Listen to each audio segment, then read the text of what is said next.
কেমন আছো সবাই? থেকে আমি আম পেড়ে নিয়ে এসেছি কতগুলো। আজকে এই আমগুলো দিয়ে বানাবো আমি আম মাখা। আমটা কেটে নিচ্ছি।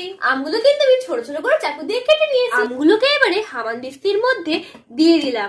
এবারে এগুলোকে সুন্দর করে ভালো করে থেতো করে নেবো। এগুলোকে কিন্তু আমি হামানদিস্তি দিয়ে এবারে থেতোটা ভালো করে নিচ্ছি। আমটি কিন্তু আমি হামানদিস্তিতে সুন্দর করে থেতো করে নিয়েছি। এবারে থেতো করা আমগুলোকে আমি বাটির মধ্যে নিয়ে নিলাম। প্রথমে দিয়ে দেবো এর মধ্যে সামান্য চিনি, তারপরে দেব এর মধ্যে সামান্য পরিমাণ লবণ, এবার দেব লঙ্কার গুঁড়ো, কাসুন্দি, আর সবার শেষে গন্ধরাজ লেবুর পাতা।